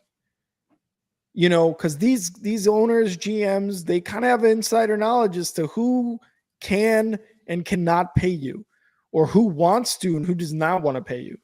Like, for example, the Bears aren't going to pay CeeDee Lamb if he suddenly became a free agent or something like that. The Bears are fine. The Dolphins aren't going to pay for CeeDee Lamb. You're thinking of bigger, more playoff ready teams like the Bills, for example, maybe even the Packers, who don't necessarily have a number one, but they've got youth on their side, right? The Bills have some unproven guys in their wide receiver room right now, and maybe have the cap room. And that's the other biggest question. Do you have the cap room for it? The Green Bay Packers aren't very big on doing this, and the Bills may necessarily not have the cap room for it. What were you going to say? Oh, I was saying, you said it was fake. The cap. it's all fake. Yeah, you're right. But yeah, that's also something you got to think of. So those are a couple of the pros that I can really, really think of in terms of like on the GM owner side of it. Well, we can't really, and this will be the final thing to move off of this subject, but paying your wide receivers, let's just reopen this really quick. So I'm going to use the Packers as an example. I know. Go ahead, Boo. Boo. Boo. All right. So you look at the Packers and all the off-season headlines. The Packers don't have a wide receiver one, and then Jordan Love's like, it'll be somebody different every day. We talked about it.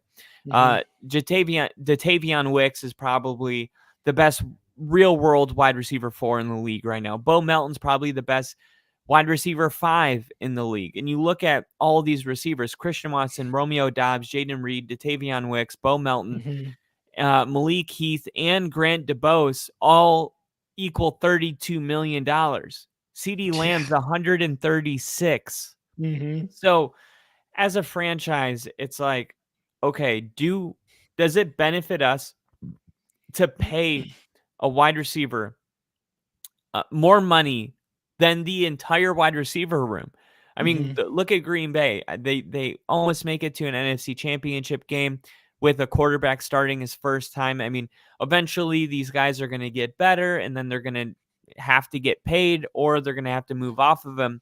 But that's when Green Bay can say, no, we're going to move off of them. And is there any team that has done that more? I mean, Aaron Rodgers' beef with the Packers was always that they don't pay their players. They get a lot of value out of them, but they never give them that big contract. They just let him go, and then they restart with other Romeo Doubs and Jaden Reeds. And that philosophy is way different. It seems like the Cowboys will pay Dak Prescott, Micah Parsons, and CeeDee Lamb a bunch of money, but then that's your team.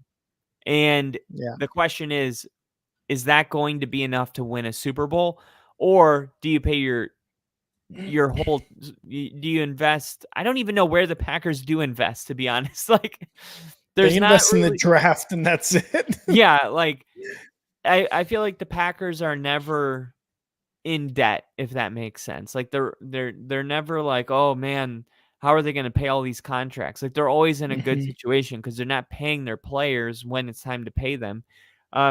True. You have Caleb Williams, so of course the thinking is that he's going to eventually be the highest paid quarterback in the NFL. You draft Romeo Doubs, or you draft Roma Dunze. Let's say Roma Dunze is a baller. And now, to personalize this for you, how do you feel about teams that pay their wide receivers $136 million when you could use all that money? You could build a whole defense with that much money, to be honest. See, and this is kind of like, when it's affecting your team, it starts to become a little bit different, but you also want a CeeDee Lamb on your team because of how damn good he is.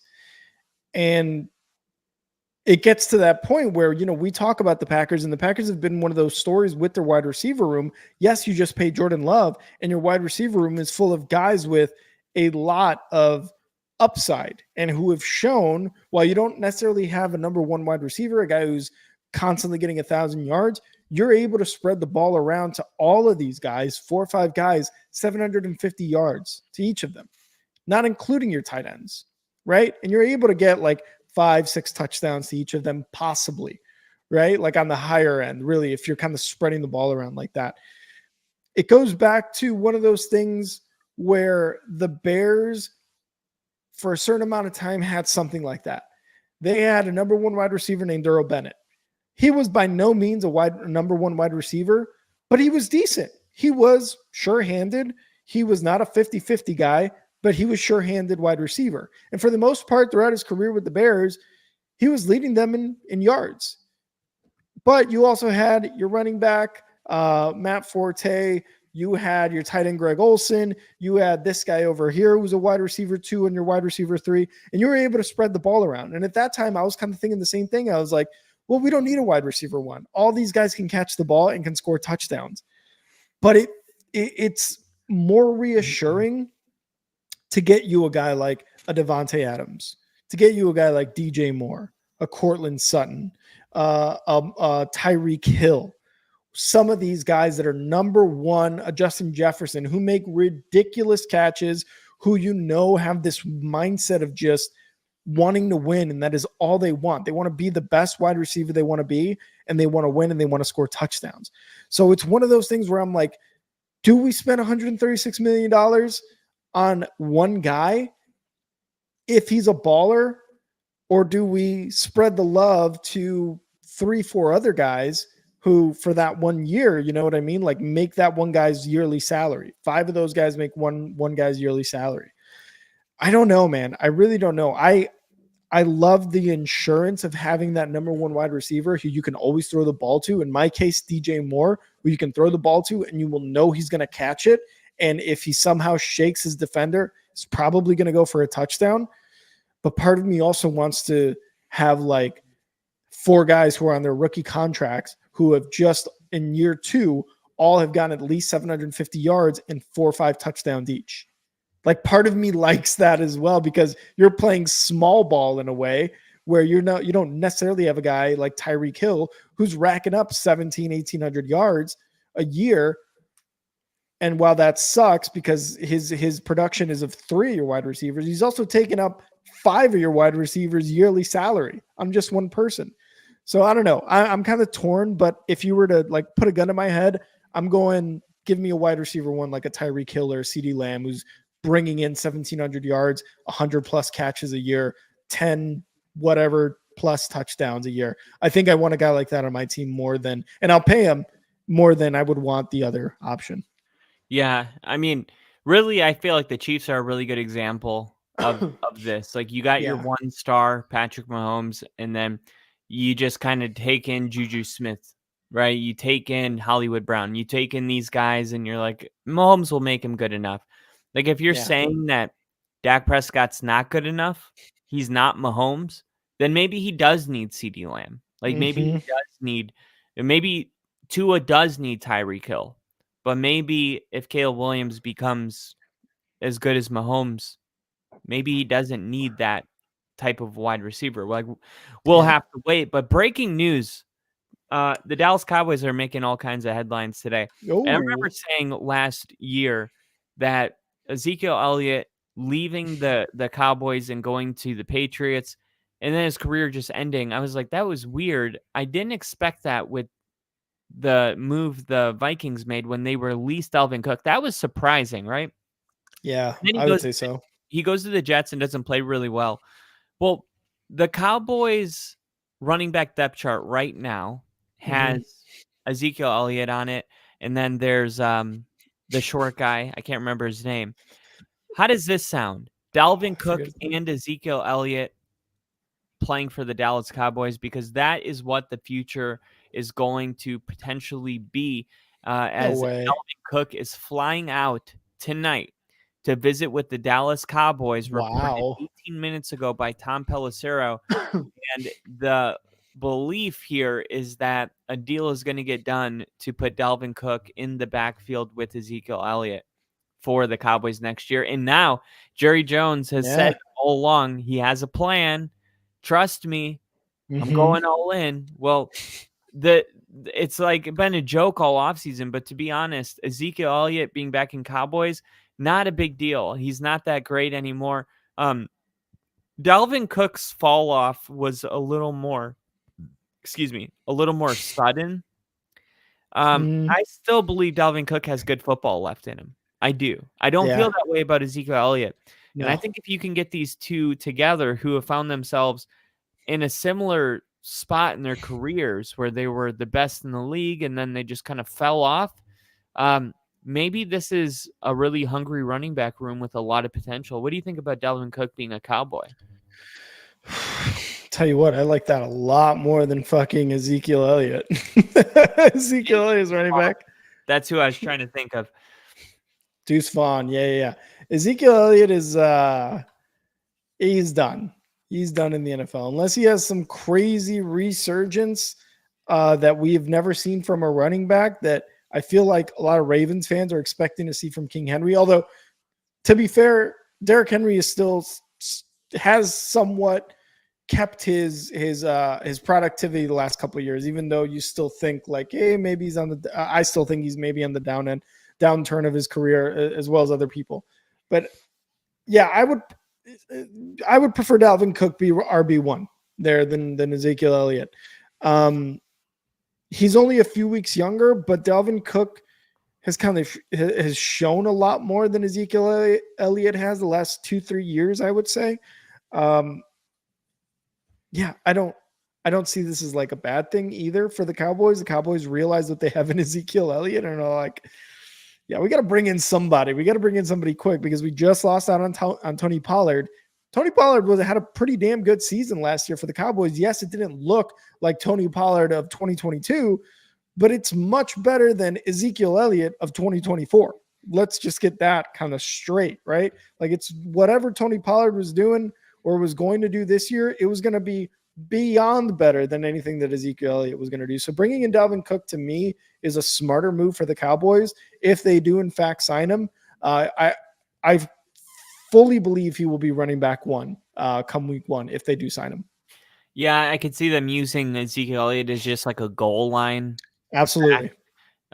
Because that's pretty much what he was last year. He still gets those rushing touchdowns, and it's kind of annoying because then if you draft him on fantasy and he doesn't get those touchdowns, it's a total failure of a week. Like you become reliant on those touchdowns. Yeah, he's like a flex, if anything, too. If anything, Yeah. right? So that is something that we'll continue to monitor. A trade happened today. The Titans are trading Malik Willis to the Packers. Now, the Broncos just played the Packers, and one thing was clear. What's the backup's name? You said his name earlier today. Sean Clifford. Sean Clifford is exactly what his name sounds like. Besides the fact that he is not a dog. No dog. He's no dog shit.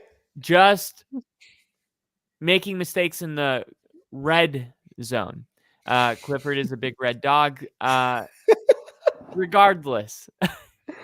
The Packers knew that if anything happened to Jordan Love, that they didn't have somebody that was going to come in and fill that spot. And I don't think this is any better. Now, remember when the Titans, you probably don't because this is a weird thing to remember, but the Titans and Chiefs played on Sunday Night Football 2 years ago, and the Titans were playing the Chiefs hard. The game was in Arrowhead, I believe. So hard. It went into overtime. Yeah. The quarterback of that game was Malik Willis, and I think he had like 30 passing yards, and it was like he was so bad. And the Titans defense was doing everything to make this game competitive. I mean, it goes into overtime. Malik Willis just looked so bad. I mean, I think he was I don't remember what year. I think he was drafted in 2019, maybe. I'll look it up. I can see it really quick. Let's see. Yeah, Sean Clifford right now is the backup. Willis. Nope, He's only 25 years old. Malik was drafted by the Titans in the 3rd round of the 22 NFL draft. 22. So Willis has played in 11 games with 3 starts in 2 seasons. All of the starts coming as a rookie when he went 1-2. He completed 53% of his pass. He had 66 passes for 350 yards in all of his games. Oh my God. He has yet to throw an NFL touchdown pass. The Liberty product does offer some spark with his legs. He rushed for 144 yards, but just looked awful when he was. I mean, just looked really bad. The 2022 draft class was really short on quarterback talent, if you remember. It was bad. Willis was a potential first rounder. He ended up falling to the 3rd. The only first rounder was Kenny Pickett, Desmond Ridder, Matt Corral, Sam Howell. There was one quarterback that emerged out of this draft class, and it was Mr. Irrelevant, Brock Purdy. Yep.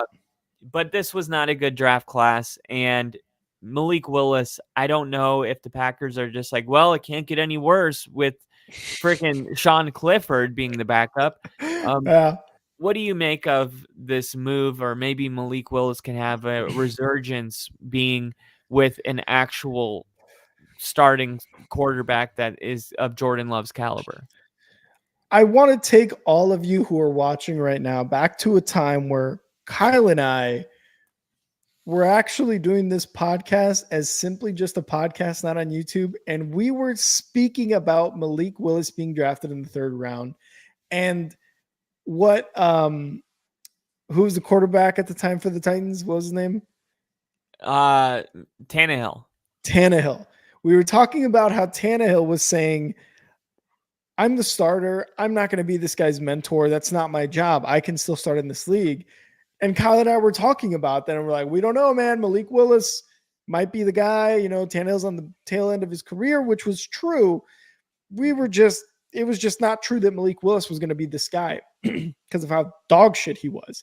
But I just wanted to take you guys back to a time where that was our very first off season of the Only Football podcast. And we were like across each other, like not even like 6 feet away from each other talking about this. Regardless, what do I think about this move? The Packers need to make this move.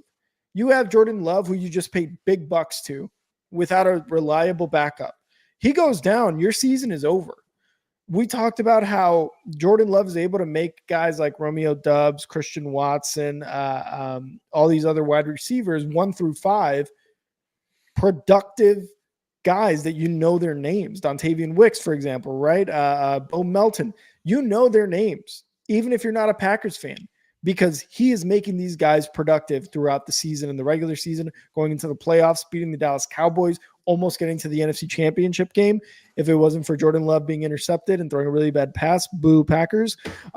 So it's just they needed a guy who had some experience. Sean Clifford, I'd never even fucking heard of. I don't think anybody's ever heard of Sean Clifford outside of Green Bay. So they needed somebody. And like you said, this could be a very good situation for someone like a Zach Wilson, someone like even a Stidham if they want to. Any other backups? What's his name? Your brother's high school quarterback? Oh, God, what's his name? Nathan Peterman.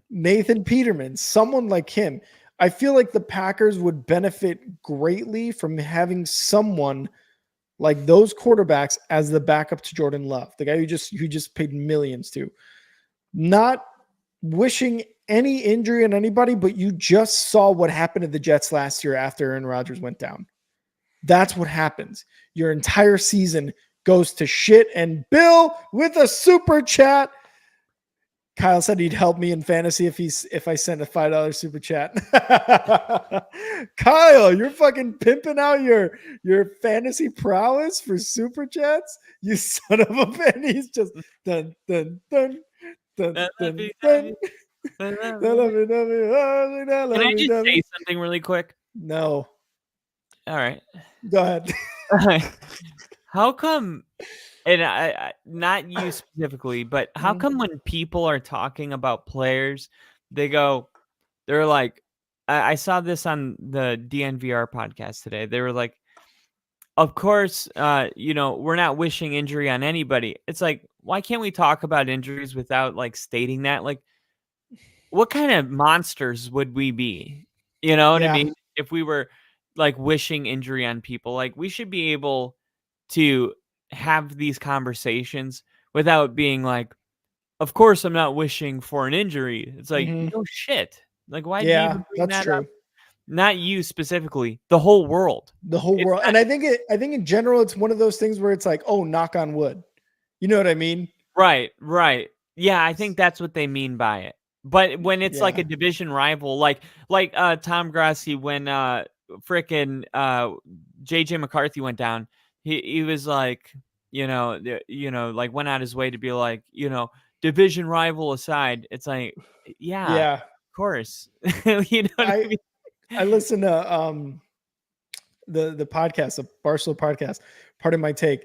And they always make fun of the people who on like message boards that go into like other teams' message boards. And it's like, for example, like if I go to a message board and I type Bears fan coming in peace, I just want to say blah blah, and it's like, dude, it's like who gives a shit? That's Or exactly like, what I'm talking about. yeah, or it's like in this example, I'm talking about Jordan Love, and like as a Bears fan, I don't want him to get hurt. It's like you don't have to say as a Bears fan. You could just say Yeah, I don't want him to get hurt. It doesn't matter. you don't have to say that at all. Yeah. Like, nobody thinks that anyone wants anyone to get hurt. Like, Yeah. or like when you see like a player get down from a rival in the comments, like, as a Steeler, like let's say Lamar goes down, and it's like, Yeah. as a Steeler fan, like, I hope for a quick recovery. It's like, what do you want? Like a pat on the back that you don't want him to be injured? Like, It's like, oh wow, this Steelers fan. Oh, good for him. He's a guy's good nice guy. Steelers fan. Wow, a lot of class there in Pittsburgh. Somebody get that guy a blowjob. You know what I mean? Like some shit like that. To be fair, the only reason I say it like that is the way I was explaining it as like a knock on wood type of thing. No, I know. Yeah, Like because I said, it wasn't you. It was just like I needed to bring this up on our just in platform. general, right?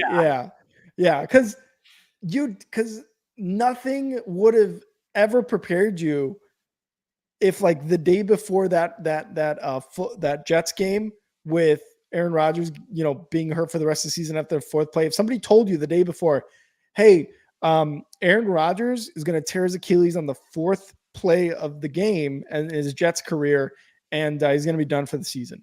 Even if I told you that the night before, you're like, there's no way.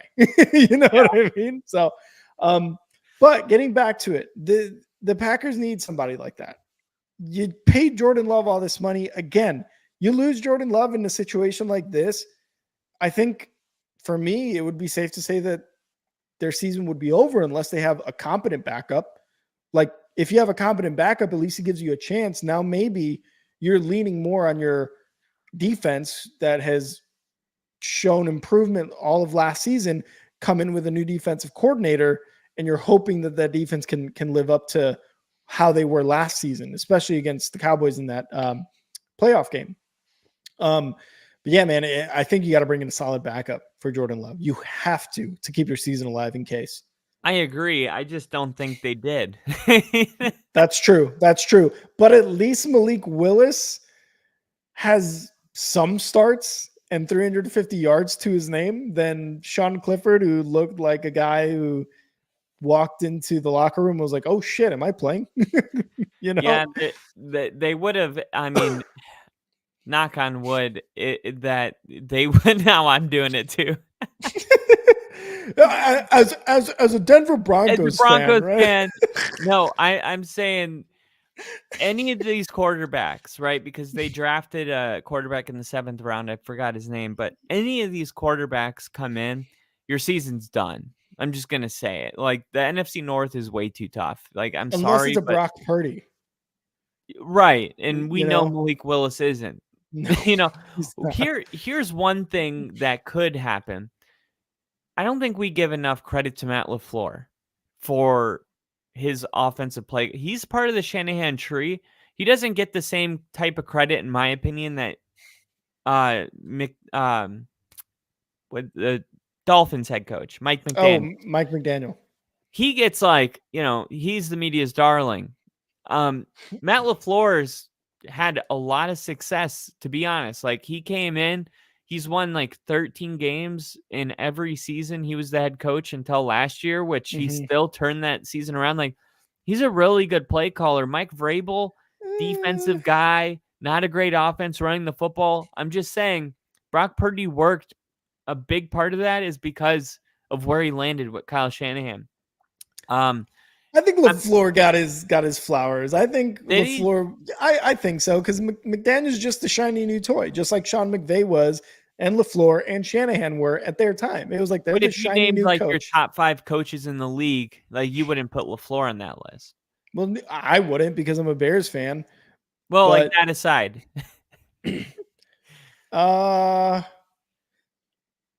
No, probably not. And to be fair, it's like I probably wouldn't even put McDaniel on there, top 5, to be honest. I'm looking at Super Bowls, if I'm being real. Like Andy Reid is number 1. Andy Reid is number 1. Sean McVay. Sean McVay's up there for winning the Super Bowl, going to the Super Bowl twice and winning one. What about Kyle Shanahan? I would probably put Shanahan up there because he's been at 2 Super Bowls. I think I would put him up there. I'd really have to go through the list of all the coaches, because we're talking present day, right? You got to put Sean Payton up there. I think probably Sean Payton is up there, again, just because of his longevity and his Super Bowl win. But McDaniel and LaFleur, they're getting wins. They got good offenses, but if I'm being real, I'm looking at Super Bowls, man. Yeah, 100%. I'm trying to think. I was going to say, I might even put John Harbaugh? Mike Tomlin? Mike Tomlin, probably. I feel like Mike Tomlin's falling on mine, to be honest. I would agree. And again, he's got a Super Bowl win, and he's also never had a losing record. So again, that Super Bowl win means a lot for his 10-year career already as a coach, even more, 14 years, whatever it is. So LaFleur, yeah, possibly top 10, possibly top 12. Honestly, a lot of good head coaches right now, just like a lot quarterbacks. A lot. Some franchises just can't get it right, and one of those franchises for a long time has been the Commanders. The Bears' best defensive player, Montez Sweat, he said that he's in a better spot than with the Commanders. Then he goes on to say, though, that it was toxic, a heavy toll, just losing. Now, it's been a while since the Bears were a winner, 2018, in fact. But Montez Sweat has been a part of those Chicago town struggles, but just with a different team. And he knows what it's like to suffer through losing season after losing season. And in Sweat's time, 4+ seasons with the Commanders, he saw the franchise go a combined record of 28-45-1. And it can take a toll losing. Trust me, I know. But Sweat believes that he's in the right spot with the Bears team. And many believe that the Bears are on the rise right now. And he said it was toxic, talking about the Commanders. It was a heavy toll, just losing, and people around you being kind of okay with losing. It could sometimes rub off on you. You got to stay hungry, and you know that you want to win. Montez Sweat is talking about something that I don't want to brush over. When he said looking around and people being kind of okay with losing, that is a locker room that is not playing for anything. And they know it. And when you get to that point, you wonder, what separates? I mean, the NFL, every single roster is so good. What separates the teams like, the 49ers? And of course, there's talent margin, but then there's also the locker room culture. And that's what you're seeing in Denver finally turn around. It takes a couple of years to bring in a new culture. It doesn't happen in 1 year. Yeah. You're seeing it in Chicago right now. When there's no expectations, people are going to lose to teams that are hungry and they're playing for the playoffs. That's a fact. If you just go out there I'm going to try to make some plays and whatever. That's a different mindset than a team that's won, 7 straight and they're trying to get first place in their division so they can secure first seed. You're not going to beat that team, especially in December. The Commanders' culture hasn't really changed though. But they draft Jaden Daniels, they bring in Dan Quinn. When you look at where the Commanders have been for the last couple of years, I don't think it's a surprise to see that the Commanders locker room was, this dysfunctional. But do you think the Commanders have finally done what it takes to kind of turn everything around, or is that one of those things like how it took Sean Payton 2 years? It's going to take Dan Quinn a couple of years as well. I think it's going to take some time. I think the vibes around Washington are clearly a lot better. And that is thanks to Dan Quinn. That is thanks to Jaden Daniels. That's thanks to the new owner, especially getting rid of, oh my God, I forget what the last owner's name was, but he was just a piece of shit. The sexual assault guy. That guy. Yeah. Yeah. And you hope that they don't fall in the same footsteps that he did. I don't. He was such a bad owner from Commanders fans that I hear that I don't even give a shit about his name. That's how bad of an owner he was. But when he took over the Commanders back in like the 90s, he brought in guys to kind of like probably boost season tickets, get people excited for the season. And you kind of saw that as like, oh, he's trying to improve the team. So people were behind him. But that was probably the best time, right? Then you bring in RG3 and that whole injury happens, whatever. Pretty much all momentum goes down. It is going to take a little bit. I think, again, you add a guy like Jaden Daniels, you add Dan Quinn as a head coach, again, with the ownership, bringing in new faces, a new culture, hopefully one that isn't, full of allegations of misconduct, either sexually or just being bad people. Just a new owner that doesn't know how to shake hands. Yeah, the fucking awkward handshake. That's the only thing. So you hope that can almost speed up the process of a much better culture around that team and in that facility. Because you're right, man. Like the Commanders, and to credit Montez Sweat for saying this too, is like the Commanders organization or even the team culture was rough. I point to a video of the late Dwayne Haskins. It was back in 2019 when he was still either in his rookie year or it was his second year, whatever. He was on the sidelines and he went up to his offensive line and he's like, what do I need to do to help you? And I think this is actually rookie. Weekend came in the yeah, it was probably his rookie year. He is going up to the offensive line and being like, what can I do to help you? And he's also being like, hey man, we got to be better. He's trying to like hype them up. And the offensive line just kind of laughs him off. Like they're kind of looking at each other and you can see in the video, like one of the guys looking at each other and just kind of starts smiling. He's like, who's this fucking guy? Like who does he think he is? Peyton Manning? And you look at that video and you're like, that is where the culture's at. Right. The culture isn't, what do you mean? How can we help you, dude? We suck and we're okay with sucking. We're all making millions of dollars. It's like, that's what Montez Sweat is talking about. And that video right there proves it. Yeah, I was going to say, it's like when you get a new job and you go in and you're like, you see a bunch of things that need to be changed and you're not mad about it. You're excited to be like, hey, this is how I can make the place better. And people are like, ew, like get away. Like, we're complacent. We don't want you to, because you're going to put pressure on us and we don't want that kind of a pressure. Exactly. Like, you're going to point out the fact that we suck by telling us all the improvements. Like, and that's so toxic. That is toxic. Like, you need, if you're surrounded by people that just agree with you all the time, like you need new friends. Like that is the way it is. Like you need people to tell you when you're wrong. You need people that are going to motivate you. You need people that are doing better than you. And you should seek them out, not turn them away, 100%. It becomes one of those environments where Montez Sweat is over here talking about pretty much what a relief it is to have been traded away from there. It becomes one of those environments where I feel like you as possibly an individual, and I've felt like this in certain work environments where you're like, I can't do this on my own. And you know what? It's really not up to me to do it or to implement things in place to try to better this environment. It's up to like the people that are higher up for me. And I know I can't do it on my own if I have no backup from those people. So why am I going to put the energy towards it? If these people want to, I'm kidding.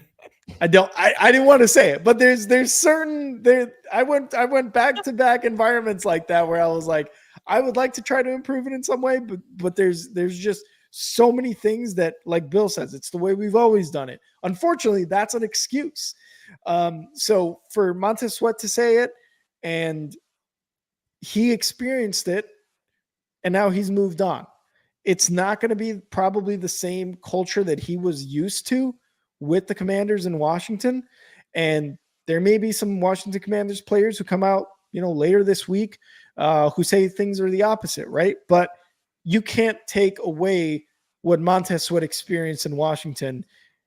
You can't just be like, no, he's wrong. It's like, no, he's actually been there just as long or longer than this person who's going to speak up or whatever and has experienced these things. You can't take that away from him. It's just, it's a fact of life. You can't take his experience of that situation away from him.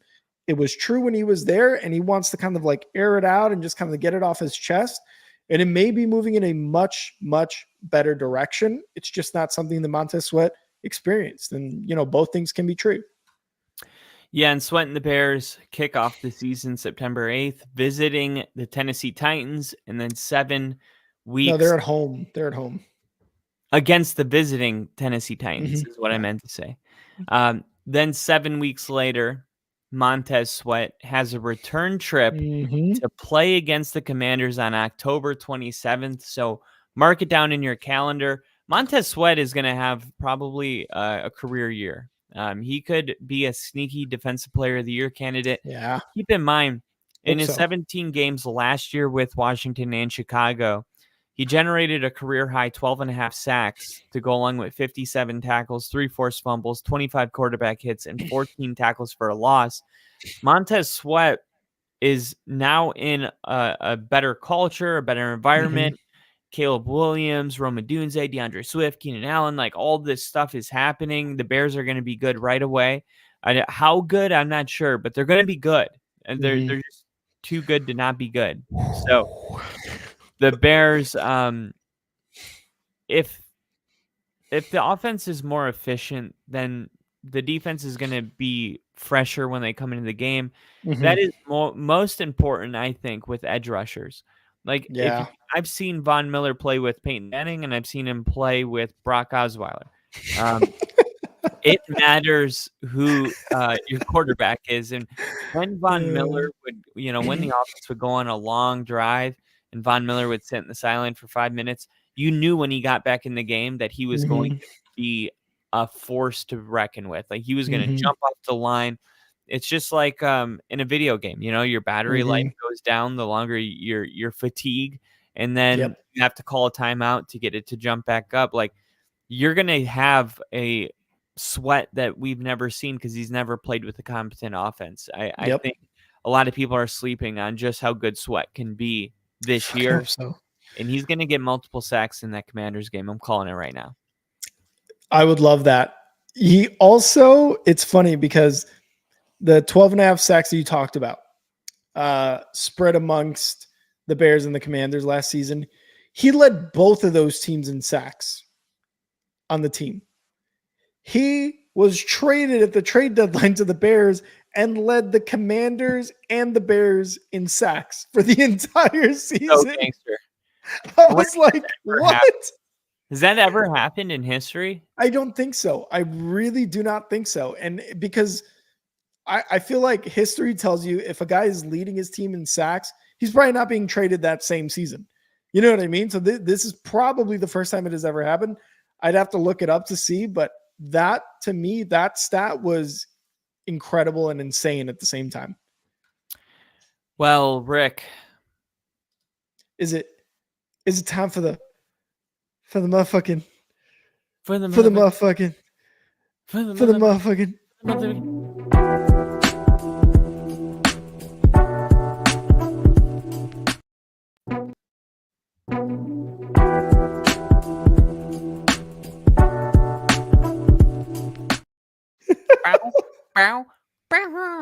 we both hit it at the same time. That's what it was. No, I didn't even hit it. Oh, no? Oh, that's weird. Hands are off the mouse. I'm over here vibing. With Welcome to the Chives with Quile. Quile? Wow. Sorry, Quile, it's yep. been a while since I've done this.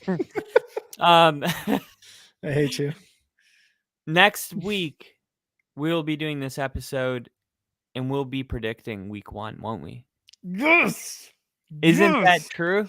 Am I making That that up? is 100% facts. Wow. We're just over We a did week it. away.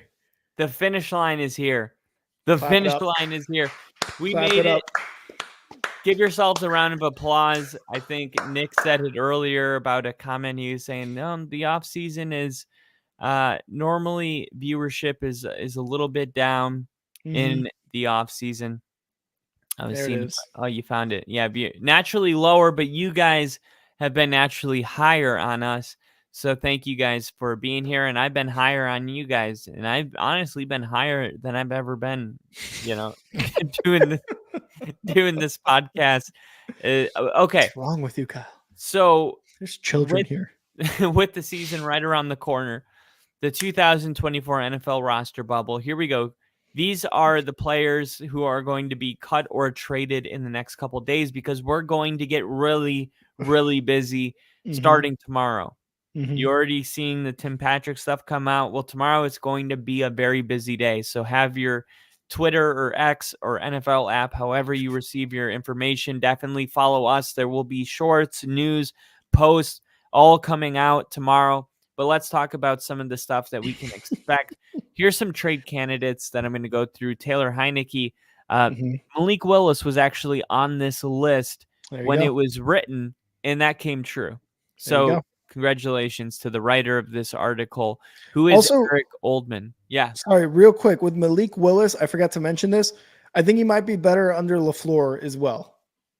Kind of like with Zach Wilson and Sean Payton, how he's a little bit better with Sean Payton. I think Malik Willis might learn a thing or two from LaFleur and his offense and his style better than he was with his other coach. Yeah.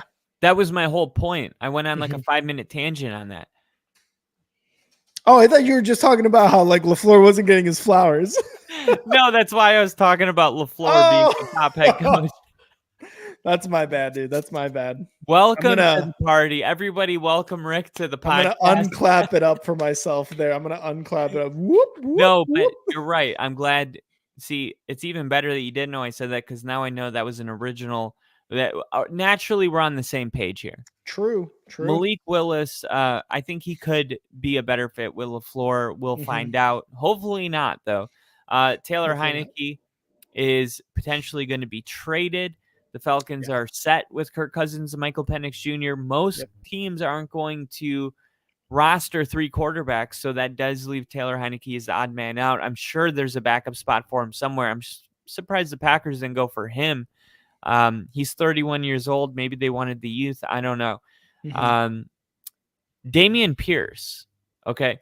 Now, Dameon Pierce, he wasn't a fit in the Texans zone blocking system, making year 2 a frustrating one for him last year.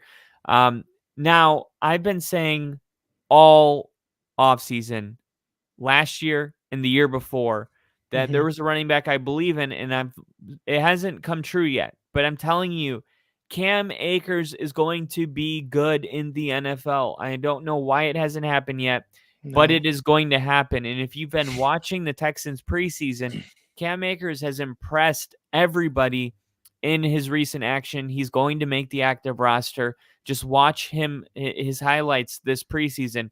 All the Rams fans and Viking fans are like, I wish he played like that when he played with us. Well, for whatever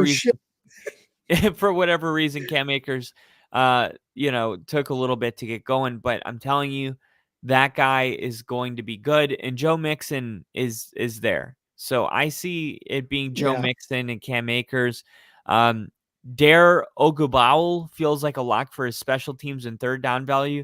People don't realize how much special teams comes into play, especially with some coaches like the special teams coordinator for the Broncos said, with Sean Payton, special teams is so important to him that we actually, our vote is significant when it comes to these players. Like if you play significant role in special teams, will take you over a guy that is just a role player that's pretty good.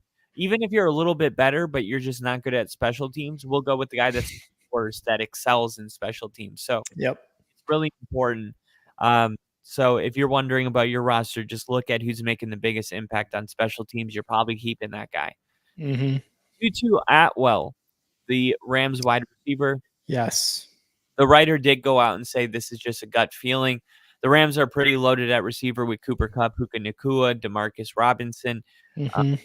The emergence of second-year wide receiver Xavier Smith and rookie Jordan Whittington, along with camp from journeyman Tyler Johnson, gives the Rams the kind of depth where they could consider floating Tutu Atwell's name out there. Ooh, floating. Conversations. Larry Brown, the offensive lineman for the Bears. How do you feel about Larry Brown? Larry Borum. Borum. Sorry. It was a Yeah, Borum. he was another guy. He got injured, actually, I think, during one of the preseason games. I don't know the extent of the injury.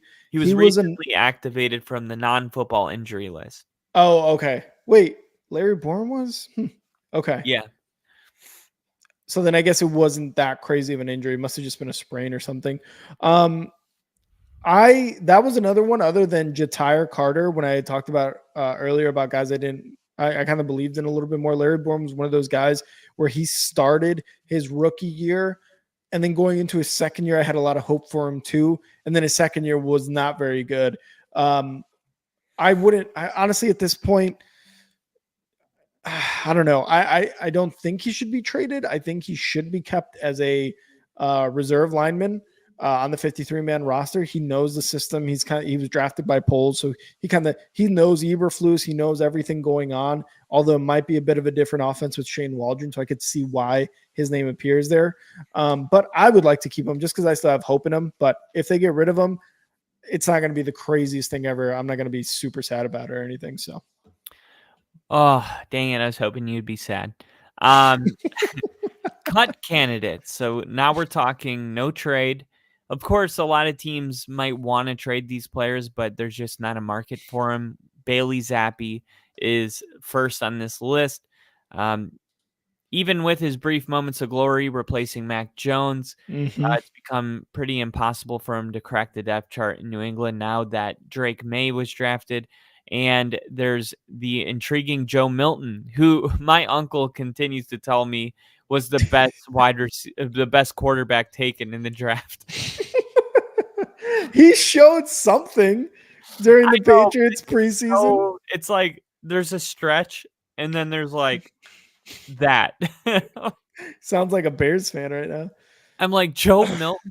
He's like, I don't know. His boss has a private jet, and he flies him on the private jet to go to the Tennessee games. He's a booster for the Tennessee college team. Yeah. So he got to see Joe Milton up close, and I guess he saw him a way I didn't. I'll just say it that way. So maybe he is good. I mean, they are saying that he's intriguing in the national media, and he's been saying this for months. So maybe he is pretty good. We'll find out. But Bailey Zappi's out. Kyle's zero confidence in that statement. Maybe he is good. I don't know. Is Bryce Young. That's true. That's true. Kadarius Toney cut him. And being part of 2 penalties in his first preseason snap last week, totaling negative receiving yards. Of course, there was the offsides penalty in one of the coolest plays I've ever seen, where Travis Kelce threw the football 20 yards behind him somehow. That resulted in a touchdown. I mean, just an amazing play. But wait a second, Kadarius Toney's not on sides. What the fuck? Lowe wiped that play away, and the Chiefs lose. Kadarius Toney is going to be cut, and I don't know if anyone's picking him up. Samaje Perine, sad to see. It's hard to see right now where Perine fits into the Broncos running back rotation because they have stacked. Javonte Williams, Julian McLaughlin's a lock. Audric Estime was just drafted. And Tyler Batty is making a late push for the roster. I could see them moving on from Perine who's a veteran. You kind of know what you're going to get with him. He's not bad. It's just we're going younger right now. It's a new energy, a new wave of teams. P. Ryan, Tim Patrick, what do these guys have in common? They're not young. Jackson Carman, an offensive guard for the Bengals. Darrell Taylor, the Seahawks outside linebacker. Jeff Okudah, cornerback, and C.J. Henderson, cornerback for the Texans. Darrell Taylor just got traded to the Bears, linebacker, right? Oh, did he? Yeah, he got traded to the Bears. Okay, there you go. Yep. This guy's nailing it. So yeah, the He's nailing me. the Texans get rid of 2 cornerbacks. They have Derek Stingley Jr. They drafted Kamari Lassiter in the 2nd round, and they have Desmond King, who's going to be in the nickel spot. The question is if there's enough depth behind them to afford cutting Okudah or Henderson. Both might be a stretch, but if neither has done much of a note this preseason. So the thinking is one of them is going to be cut, Jeff Okudah or C.J. Henderson. They're probably going to get picked up on another team pretty quick.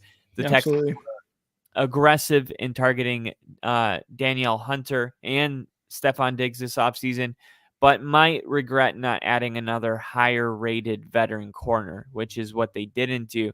And, I mean, if anybody's going to get it right, it's going to be DeMeco Ryans, right? I would say so. Defensive guy, absolutely. And maybe an Okudah who was a high round draft pick. You bring him to a Texans team who seems to be gelling in the right way. You know, that might be a better culture. We were talking about Montez Sweat and the culture in Washington. You bring him to a guy on, to a team as the Texans, he might flourish into where he was drafted. You know, he might actually pay off with the Texans because he wasn't doing it in Detroit. And that was the last of the players. Of course, there's going to be a ton more coming tomorrow, so we'll definitely keep you up with that. Bill's got a good question here, Rick. How long before Spencer Rattler is going to replace Derek Carr on the Saints? I'll go first. I'm going to say week 8.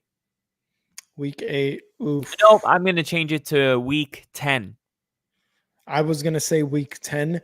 And the only reason I think it's later in the season instead of earlier, like Nick is saying here, week 3, Dennis Allen, I feel like is one of those coaches who is going to let the veteran play himself completely out of that starter position and be like, dude, my hands are tied. You suck. Sorry, we're starting the rookie. So that's why I think it's going to be later, 10, 11, week 10, 11, something like that. Depending also if they're in the division race. But yeah, I would say the early teens of the NFL season is when he does replace Carr with Spencer Rattler. I like that question. I do like that question. That's a good one. Yeah, I do too. And there was somebody on X the other day that was like, hot take, Spencer Rattler is going to replace him this year. I don't know if it's a hot take, but yeah.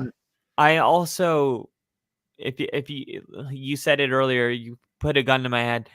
I would say at this moment, he doesn't. He doesn't replace him? He doesn't replace him. Like, I don't think that's like a lock. Derek Carr was paid a lot of money. And if he goes out there and he even looks, I mean, there was times where you like the timing of Spencer Rattler. If you watch his preseason, like he's getting the ball out of his hands. He looks good. But I mean, Derek Carr's had Pro Bowl seasons. Like, it's not going to be that easy to just throw in a rookie over him. Like, he's going to have to look really bad for that to happen. And even if the Saints are really bad, but Derek Carr's playing pretty good, I don't see him going over him. Yeah, and again, that's kind of why I was like, Dennis Allen just seems like the kind of coach who's going to be like, you've got to play yourself out of this role like 100% to where you are hurting the team by going out there. Yeah. And I think Derek Carr is also one of those guys who can realize that. Obviously, you're going to have pride in being a starter and being a Pro Bowler and having all the success in your past seasons, but I think he can also be a guy who's like, hey, I am team first, and I want to be successful with the team, and I want the team to be successful. So I know I've got my money. I know I've probably got my guaranteed years or whatever it is that the contract was. So if Spencer Rattler gives us the best chance to win, then yeah, fuck it, put him in. Well, maybe there's going to be that pride. If he is replaced by October 17th, and I will see him when I drive 7 hours and 51 minutes from Nashville to New Orleans to watch Sean Payton go back into the Superdome as the Denver Broncos head coach. Crazy. Maybe the head coach or maybe the quarterback will be Spencer Rattler at that game. But can you imagine that atmosphere, what that's going to be like? Oh, dude, that's gonna be loud. They're gonna boo him so hard. Do you think? Oh, 100%. They booed Russ, right? Seattle did, but Yeah. all the social media, like Seattle hated Russ. All the New Orleans fans that I've been seeing are like, oh, you're going to love Sean. You're going to win a Super Bowl. He's awesome. Like, it's always so positive. Like, they're not as mad at him as they were at Russ, it seems like. But you're right. I still think they're going to boo him. They're still going to boo him. Yeah, 100%. Thank you guys all so much for tuning in. We are just over a week away from our week 1 predictions and week 1 of football, Thursday night football between the Chiefs and the Ravens. It is going to be fucking great. Football is back, everybody. Unfortunately, summer's over, but to be honest, the fall weather, football, pumpkin spice lattes, which yes, I drink 100%. I'm going to get one on I'm going to get one on Sunday, September 1st. You better fucking believe it. I love that part. I love the sweater weather. I like when it starts to get a little chilly. Like in Washington, the sun goes away at like, I don't know, it rises at 7 and then sets at like 8:30 a.m. So we get like an hour of sun, which sucks. But man, I love the fall weather, and we are just over a week away. It's exciting. It's going to be great. But thank you guys again so much for joining us tonight. We went over a lot. We went over CeeDee Lamb, some trade potential candidates. We talked about the Denver Broncos and Tim Patrick separating, going different ways. We've got a lot more coming up for you guys later this week on Thursday. And then once we actually do our Thursday episode, it's going to be exactly 1 week from football. So thank you guys again so much for joining us and supporting us. Bill with the super chat and the membership today. Remember, memberships are only $2.99 a month to join the Only Football fam. Please, please, please become a member. It would help us out so much and would just continue to bring you guys awesome content from Kyle and I. If you haven't already, please like the video, subscribe, share, tell a friend, tell a coworker, tell a family member, tell a random person on the street about the Only Football podcast, because we are on the up and up, everybody. And if you want to follow me on X, you can follow me at And Now Rick. Kyle, where can they follow you? You can follow me at And Now Kyle or NFL.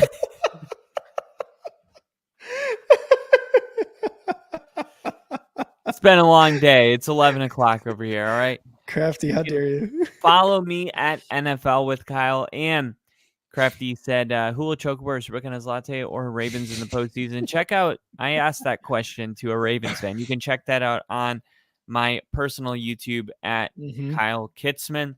It is up there for all of the Raven haters to watch. I know Bill checked it out. Definitely go take a watch. I think you'll like it. Yeah, go check it out. He does a lot of cool shit. I can't believe Kyle actually interviewed a Ravens fans. If you guys have been with us for long enough, you know Kyle hates the Ravens. So for him to talk to Ravens fans was kind of crazy to me. Yeah, it is. It was difficult, but we got through it. We got through it. Kyle asking the hard-hitting questions off from the start, too, from what I heard. I did. But again, thank you guys so much for joining us. We will be back on Thursday. And Kyle, always a good time, brother. Always a good time. See